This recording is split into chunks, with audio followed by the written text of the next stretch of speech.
Earlier this season, I was watching the Chicago Bears and a thought came to me, whatever happened to Chase Claypool? I went and looked him up and the top article basically said the Bears had in essence removed him from the team before deciding what they actually want to do with him. Okay, no worries, things aren't working out there, let's watch this space. Fast forward to early January and here I am watching the Ravens hosting the Dolphins and to my amazement, what do I see? Chase Claypool dropping a touchdown pass from Tua Tagovailoa. I mean, I wasn't shocked he dropped the pass, I was shocked he was actually playing and I missed this whole thing. The downfall of living on the other side of the world, hey? So I decided to do this video and explore what is going on with Chase Claypool. Let's rewind just a little bit. Claypool attended Notre Dame for 4 years from 2016 to 2019. While he didn't do a great deal in his first 3 years, he became the number one receiver in his senior year. Claypool recorded 66 catches for 1,037 yards and 13 touchdowns. Those impressive numbers, coupled with his freakish size and athleticism, I mean, the dude is 6'4" and 235 pounds, and he also ran a 4.42 in the 40-yard dash at the combine. All in all, a pretty tantalising prospect. The 2020 NFL draft rolls around, and with the 49th pick, the Pittsburgh Steelers select Chase Claypool, and everyone lived happily ever after. Well, that's at least what I thought was going to happen. I'm not going to lie, I liked the pick. This should tell you exactly how bad my football knowledge is. I thought this dude was going to be a poor man's Calvin Johnson. That's still a compliment. But holy granny basher was I wrong. He's more of a N'Keal Harry. Sorry, N'Keal. Anyway, let's look at his overall stats first, shall we? Things started pretty rosy in Pittsburgh. Claypool had a really productive rookie season, catching 62 passes for 873 yards and 9 touchdowns to go with 2 rushing touchdowns. Year 2 was similar, 59 catches, 860 yards, but only 2 touchdowns. Year 3 was when things started to get weird. 8 games played, 32 catches, 311 yards and 1 touchdown. Then bang, traded to the Chicago Bears mid-season. With Chicago, Claypool was downright just dog shit. 7 games, 14 catches for 140 yards and no touchdowns. Now this season rolls around and Claypool plays 3 games for Chicago's, recording a whopping 4 catches for 14 yards and 1 touchdown. Chicago then ships him off to the high-powered Miami offense where he features in 9 games and really turns his career around. Jokes, he had 4 catches for 26 yards and no touchdowns. Okay, now the stats are done, let's actually try and figure out what the happened to this big bitch. In the 2.5 seasons Claypool played with the Steelers, his numbers weren't insane by any means, but they weren't all that bad either. So there must be a reason or reasons for trading him. Reason 1? He's just a dickhead.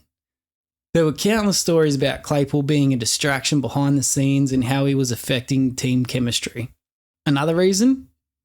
Me. It didn't take long to realise Claypool was a big fan of himself.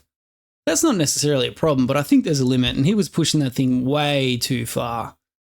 Who can ever forget his infamous first down celebration? On the 9th of December 2021, the Steelers had made an amazing comeback against the Minnesota Vikings, scoring 21 points in the 4th quarter to bring the score to 28-36 Minnesota way.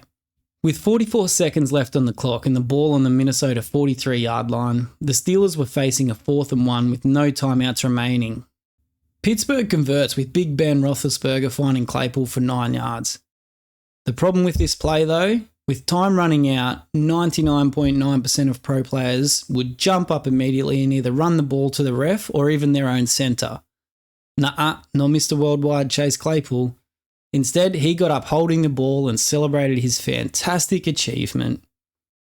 When he stood up, there was 38 seconds left on the clock, and by the time they spiked it and stopped the clock, there was only 24 seconds left. What an idiot.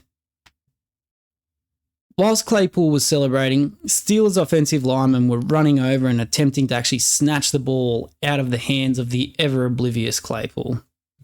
Once the ball was spiked, you could see Claypool acting like a 2-year-old throwing a tantrum. He was stamping his feet and screaming at his teammates as if they had done something wrong. Oh, and Pittsburgh lost the game. All this rascal behaviour was eventually enough for the Steelers, who eventually decided to trade Claypool. The problem? His issues were well documented around the league. So the Steelers needed to find someone stupid enough to trade overs for an underperforming diva wide receiver. Sorry, Chicago, but your front office has been shit for so long.